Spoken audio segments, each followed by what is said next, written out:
Hello friends, welcome to another episode of Nelson's Creativity in Gardening. And by seeing today, you must have realized that today I'm amidst this green. So we have a lot of ferns for you today. And today we'll be talking about our ferns. So come, I'll show you my very first ferns. These are green asparagus ferns, if you can see them. And they stay in dry. I'll show you the soil. This is totally dry.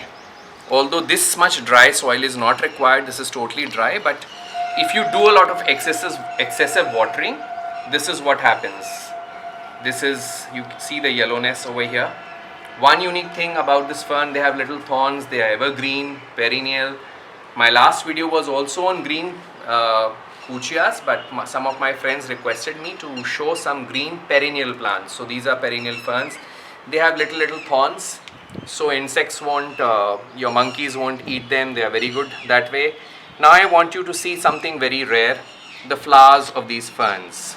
Can you see these white little flowers? I'll show you some more flowers here I have.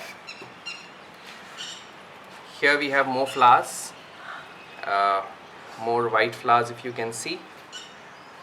Little flowers. So these flowers, they keep blooming.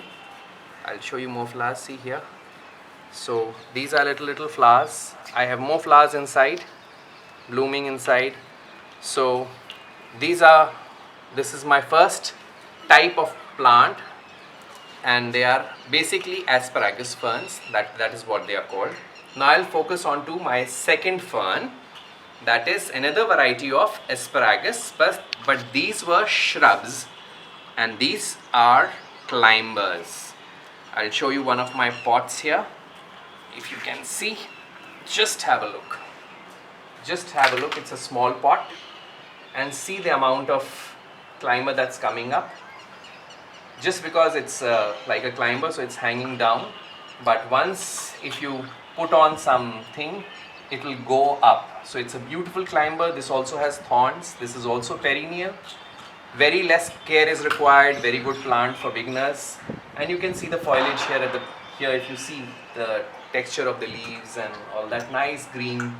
It is an evergreen. It doesn't go down. Only during the springtime it will go down, and it will do a lot of flowering. Very fragrant flowering it does. Now I will show you some more ferns. This fern and this fern is exactly the same thing, but if you see the difference here and here, if you see the difference in both of them, it is just because of the manure and the care that they have got. So that is it. Now I'll focus on to my third fern. That is this one, if you see here. This is Boston fern. This is also very good fern to grow. It keeps your greenery in the environment, and you can see the mud here, not very moist, doesn't require a lot of moisture, and it is again grown by propagation. I'll show you how you can propagate these plants. Just see here, this is how. This is a baby plant, if you can see, separate. So it's basically from root propagation from here. I'll show you another plant here. See, so this is how it keeps on multiplying. If you see carefully, this is 1, this is 2, and this is 3. That's how they multiply, and you can keep them multiplying, and you can keep your garden green. Let's move on to my next fern. This one appears to be same like that. This is commonly known as squirrel fern. Some people call it as foxtail fern. And here, if you see, this also has a small little flower exactly like the other ferns. The only difference is it won't grow tall. It will just come like this.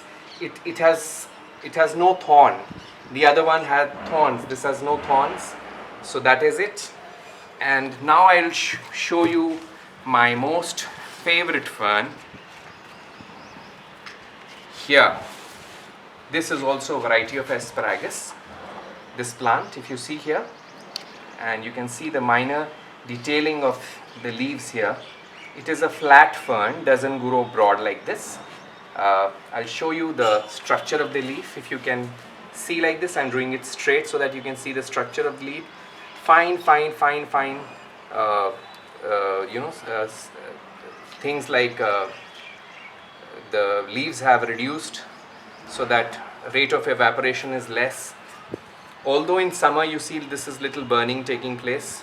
So this also needs, this can be kept indoor, and this needs very less sunlight, and it is also a climber. Now friends, I'll show you, ferns can not only be kept in pots. Ferns are very good to hang in your hanging baskets. I have some baskets here. So with that, we come to the end of this episode of my fern collection of my gardening. And do keep liking my channel, subscribe my channel, keep commenting, that encourages us. So friends, stay green, do a lot of greenery in your garden, stay blessed, happy gardening.